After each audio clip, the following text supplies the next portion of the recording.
One of the big questions that a lot of the dealers that I consult for are asking me is why is their vehicle listing ads not showing up as much as some of their competitors? And there's a very simple reason as to why.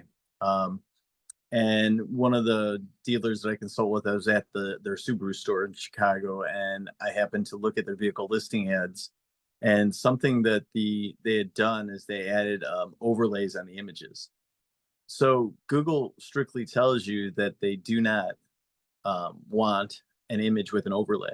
So if you're sending them your very first image in your feed, you want to talk to your provider, and you can put the overlay anywhere you want in your images. But the image you send to Google must be an image that doesn't have an overlay. So let's say you use image number 2 or image number 3. So a lot of times my first image is a picture of the passenger side three-quarter turn.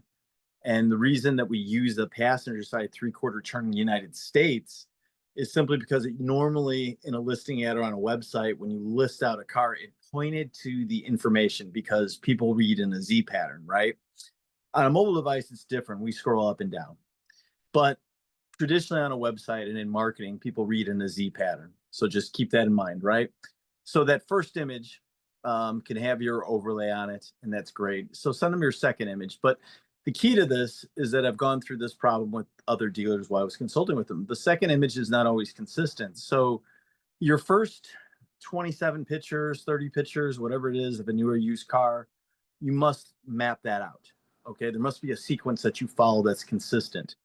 So if your first image is a passenger side three-quarter turn image, let's say your second image is a direct image of the vehicle. It's head on. It's the headlights that you're seeing. Let's say your third image is the driver's side three-quarter turn. Okay, so again, you need to pick from those first 3 images which ones that you're going to use in your feed. And then that feed, image needs to be the first image that a customer sees when they open up their vehicle listing ads. So when a customer, what is a vehicle listing ad, right? So a customer does a Google search, you see a bunch of images at the top of the page of a specific vehicle, right? You click on those are deep links that bring the customer directly to your website. Now, why is this important? Well, 80% of your traffic on a vehicle, when somebody's looking on a deeper funnel search for a specific car, people are clicking on those images. Now, they may only see 4 or 5 images, but if they hit the button, it scrolls open usually to about, let's say, 20 cars.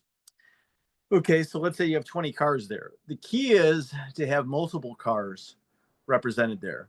Let's say, your biggest competition in your vehicle listing ads is Auto Trader. So they're going to have X amount of their cars, of your cars populate. They don't populate every car.